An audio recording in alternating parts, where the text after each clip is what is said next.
Ya. Abdullah kemudian menikah dengan Aminah bintu Wahab dan akhirnya ibunya Aminah mengandung Nabi sallallahu alaihi wasallam. Disebutkan bahwasanya bapaknya itu Abdullah ketika sedang berdagang ke negeri Syam, beliau mampir ke kota Madinah. Kemudian sakit dan akhirnya meninggal dunia dan dikuburkan di kota Madinah. Ketika itu Nabi masih dalam kondisi janin dalam perut ibunya. Oleh karenanya Nabi dilahirkan dalam kondisi tidak memiliki bapak. Inilah puncak daripada keyatiman. Ada orang yang lahir masih ada bapaknya, masih ada ibunya, dia masih merasakan sentuhan ayahnya, baru kemudian ayahnya meninggal belakangan atau ibunya kemudian meninggal belakangan. Tetapi Nabi SAW waktu lahir bapaknya sudah tidak ada. Itu yang Allah sebutkan dalam surat Ad-Duha, alam yajidika yatiman fa'awa. Bukankah Allah mendapati engkau dalam kondisi yatim lalu Allah menaungimu wahai Muhammad? Ya, dan inilah puncak keyatiman. Rasulullah SAW lahir dalam kondisi ayahnya tidak ada, kemudian dia dirawat oleh ibunya. Dan banyak orang-orang berhasil dirawat oleh ibunya. Contohnya Nabi Muhammad SAW, ya, contohnya Nabi Musa alaihissalam disebutkan dalam beberapa surat. Allah hanya sebut tentang ibunya, Allah tidak sebutkan bapaknya di mana. Allah tidak jelaskan sama sekali. Nabi Isa alaihissalam juga yang merawat apa? Ibunya. Ya. Nabi Ismail juga yang merawat siapa? Ibunya. Taib. Bagaimana kelahiran Nabi SAW?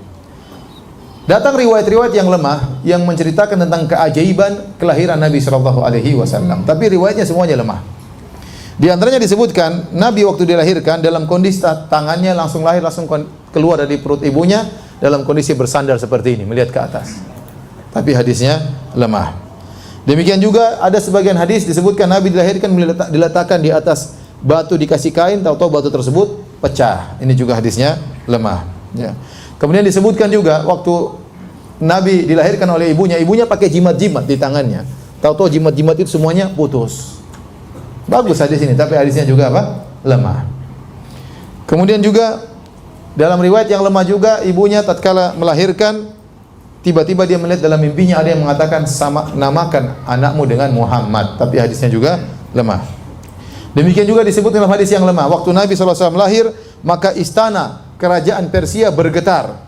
Ya, bahkan ada yang runtuh dari istana tersebut. Ini juga lemah. Ada yang mengatakan juga waktu Nabi SAW dilahirkan, maka api yang disembah oleh orang-orang Majusi di Persia, apinya mati, tidak pernah mati selama ini. Mati kenapa? Karena lahir seorang Nabi. Ini juga hadisnya bagus, tapi hadisnya apa? Lemah, dhaif, tidak bisa dijadikan dalil. Demikian juga ada dalil yang menyebutkan Rasulullah SAW lahir dalam kondisi sudah tersunat, tapi hadisnya juga apa? Lemah. Hadisnya juga lemah. Ya. Oleh karenanya hadis-hadis yang lemah ini tidak bisa kita jadikan dalil. Ada hadis yang lain disebutkan hadisnya lemah juga, tapi lemahnya tidak terlalu parah. Ya, bahwasanya Nabi disunat oleh kakeknya Abdul Muttalib sebagaimana kebiasaan orang-orang Arab, kalau ada yang lahir maka disunat tatkala masih kecil. Jadi ini hadis-hadis dhaif tentang kelahiran Nabi sallallahu alaihi wasallam. Ada hadis yang sahih, Rasulullah SAW pernah bersabda, "Ana da'watu Abi Ibrahim wa bisyarati Isa qaumahu wa ru'ya ummi allati ra'at ka'annaha kharaja minha nurun adha'at lahu qusurus Syam." Aku ini adalah pengkabulan dari doa kakekku Ibrahim alaihissalam. Nabi Ibrahim waktu pergi kota Mekah meletakkan Ismail, Nabi Ibrahim berdoa, "Rabbana wa ba'ath fihim rasulan min anfusihim." Ya Allah, utuslah kepada mereka seorang rasul dari kalangan mereka. Dikabulkan lama, setelah itu baru dikabulkan, Allah kabulkan doa Nabi Ibrahim. Ternyata siapa? Nabi Muhammad sallallahu alaihi wasallam. Jadi aku adalah pengkabulan doanya nenek moyangku Ibrahim alaihissalam, kata Nabi. Dan aku adalah kabar gembira yang pernah disampaikan oleh Nabi Isa kepada kaumnya. Ya. Mim ba'di ismuhu Ahmad. Ya. Kata Nabi Isa, aku beri kabar gembira kepada kalian wahai kaumku, bahwasanya akan ada seorang nabi setelahku namanya Ahmad, yaitu Muhammad sallallahu alaihi wasallam.